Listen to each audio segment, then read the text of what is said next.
बच्चा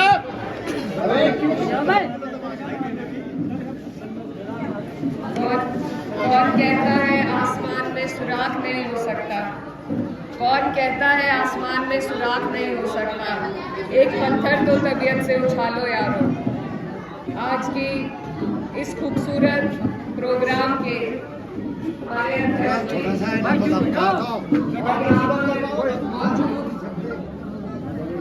सभी हमारे क्षेत्र के आसपास के इलाके के आए हुए बड़े बुजुर्ग भाई, आज मैं किसी का नाम नहीं लूंगी, माफी चाहती हूँ आप सबसे। आज मैं सिर्फ आज के दिन के नायक के लिए आज का दिन छोड़ना चाहती हूँ। हमारे सभी के बड़े बुजुर्ग, एक ऐसे व्यक्ति जिन्होंने इतनी मेहनत करी, हर तरह की कुर्बानी दी और जिनकी मेहनत का नतीजा है कि आज हम इस कार्यक्रम में आए हैं, एक स्कूल के उद्घाटन के कार्यक्रम में आए हैं। हमारे आदरणीय गांव पंठेड़ी के पूर्व प्रधान और शहर के इलाके के पार्टी के बुजुर्ग जिम्मेदार शरीफ प्रधान जी का मैं दिल की गहराइयों से धन्यवाद देना चाहती हूँ। आज ना मेरा दिन है, ना और किसी का दिन है, ना पार्टी का, ना सियासत का। आज सिर्फ उनकी मेहनत का दिन है और आज हम सब यहाँ इकट्ठा हुए हैं उन्हें इसी बात की मुबारकबाद देने के लिए और उनका तहे दिल से शुक्रिया अदा करने के लिए। मुझसे पहले पूर्व वक्ताओं ने बताया कि जब भी कोई विकास का कार्य होता है तो कई लोग ऐसे हैं जो ऐसी राजनीति की भी सोच रखते हैं कि काम को रोके। अगर स्कूल प्रस्तावित हुआ है तो नहीं चाहते कि आगे बढ़े, अगर खुद ग्राम में प्रधान नहीं है तो नहीं चाहते कि कोई और काम हो। तो ऐसे सोच के लोगों ने आज हमें पीछे कर रखा है, लेकिन हम प्रधान जी की मेहनत को देख रहे हैं। उन्होंने अपनी खुद की जमीन को बेचकर, एक बहुत बड़ी कुर्बानी है क्योंकि योजना सरकार में मिल जाती है लेकिन अक्सर कर गांव तक इसलिए नहीं पहुंच पाती क्योंकि जमीन की हमें उपलब्धि नहीं हो पाती। लेकिन उसको भी पूरा करवाना, ऊपर से जाकर स्कूल को प्रस्तावित कराना, फिर तमाम किस्म के जो रास्ते में रोड़े आए उन सब के लिए लगातार मेहनत करना, उनकी कुर्बानियों का नतीजा है कि आज बिल्कुल गांव की आपको हद में एक इतना अच्छा स्कूल मिला है। गरीब के लिए अगर कोई चीज़ सबसे ज़रूरी है तो वो सरकारी स्कूल होता है। प्राइवेट स्कूल्स की एक अपनी जगह होती है लेकिन वहाँ सबके बच्चे नहीं पढ़ सकते। ये ऐसी चीज़ें हैं सरकार की तरफ से जो आनी चाहिए। आज सरकार, मैं खिलाफ नहीं हूँ इस बात के क्योंकि गुर्बत हमारे यहाँ इतनी हो गई है कि सरकार को राशन बांटना पड़ रहा है, लेकिन अगर अपनी नीति को सुधार कर सरकार हमें शिक्षा दे, स्वास्थ्य की योजनाएं दे, तो मुझे लगता है वो हमारे देश की और हमारे लोगों की बुनियाद को ज़्यादा मजबूत करेगा। आज जो चल रहा है मजबूरी है लोगों की भी, लेकिन उससे किसी की जड़ें मजबूत नहीं हो रही हैं। मजबूती हमें तभी मिलेगी जब इस तरह के विकास के कार्य हर गांव में होंगे। तो मुझे बहुत खुशी है, हमारा इसमें कोई योगदान नहीं रहा। जो चीज़ जो मेहनत पर आ चुकी थी, क्योंकि आपने इस काबिल बनाया, ऐसे पद पे बिठाया, तो मैं नहीं मानती एक आधा फ़ोन करने से, एक आधी मीटिंग करने से हमने इसमें कुछ ज़्यादा किया है। ये सारी मेहनत आप सबकी है, प्रधान जी की है, जितने लोग यहाँ पर बैठे हैं, तो आप सबको मैं दिल की गहराई से धन्यवाद देना चाहती हूँ।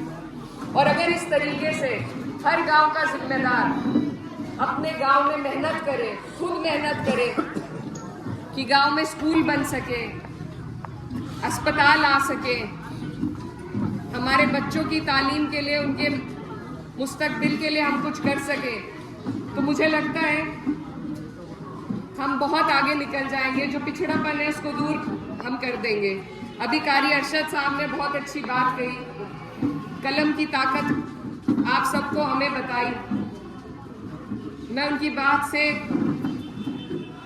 बिल्कुल 100 के 100 मैं उनकी बात को मानती हूँ और ये उनकी बात में जोड़ना चाहती हूँ कि सिर्फ तालीम, शिक्षा वो उजाला है जो हमें अंधकार से निकाल सकता है। मैं अपनी भी बात कहना चाहूँगी कि मेरे में कोई ऐसी खासियत नहीं थी, सिर्फ जो आत्मविश्वास था आप सबके प्यार का था और जो तालीम मुझे मिल पाई उसके बदौलत मैं आज भी आपके बीच आत्मसम्मान के साथ, आत्मविश्वास के साथ खड़ी हो पाती हूँ। अगर हमारे क्षेत्र की हर बेटी को हम पढ़ाएं, आगे बढ़ाएं, हर भाई अगर हमारा तालीम पे ध्यान दे,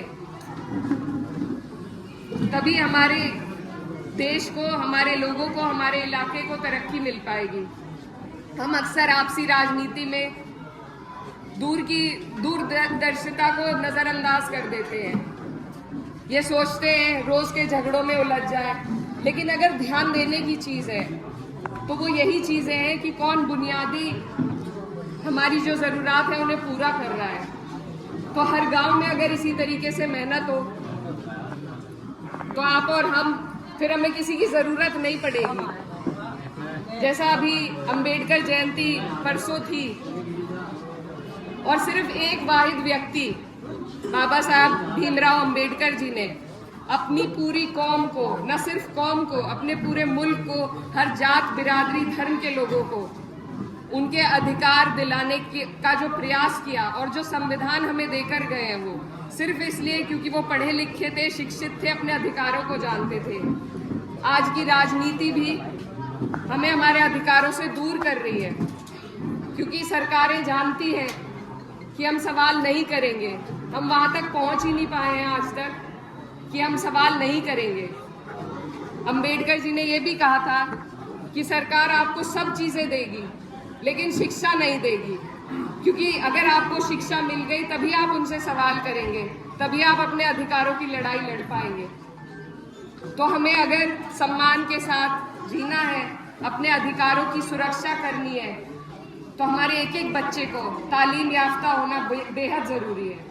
तो ये स्कूल का मुस्तकीम प्रधान जी ने कहा कि स्कूल की स्थापना हो चुकी है, अब आप लोगों की सबकी जिम्मेदारी है कि यहाँ पर बच्चे आए, बच्चियाँ आए, एडमिशन हो, पढ़ाई हो, लोग यहाँ से बाहर तालीम लेकर जाएं और अपने क्षेत्र का, अपने इलाके का नाम रोशन करें। उसी के संदर्भ में आप सबकी इजाज़त लेकर मैं एक घोषणा करना चाहती हूँ कि हर साल अपनी बहनों के लिए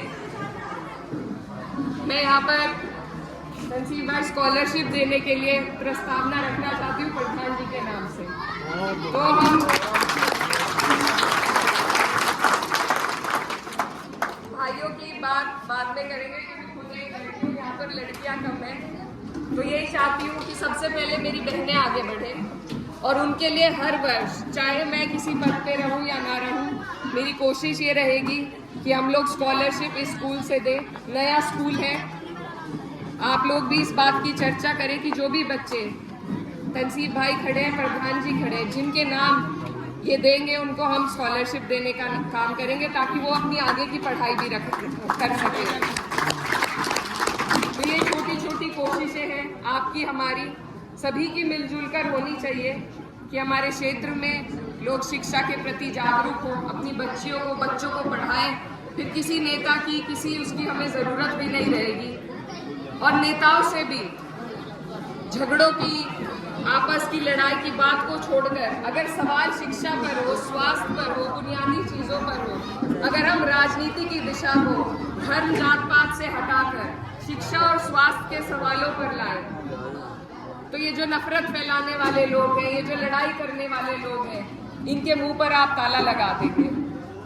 तो आप सबसे मेरी गुजारिश है कि आप लोग भी ज़्यादा से ज़्यादा योगदान करें, जागरूक कराएं लोगों को कि बच्चों का एडमिशन हो सके और यहाँ से जितनी मेहनत जो आज ख्वाब पूरा प्रधान जी का हुआ है, उसको और आगे तक हम बढ़ाने का काम करें। अभी तनसीब भाई ने एक शेर पढ़ा था प्रधान जी के लिए, तो मैं उसी को आगे पूरा करना चाहती हूँ कि लोगों ने फकत मुंह के निवाले देखे, कौन है वो जिसने मेरे पाँव के छाले देखे, एक मुद्दत में अंधेरों से लड़ा हूं अकेला, तब जाकर कहीं जमाने ने उजाले देखे। आप सबका बहुत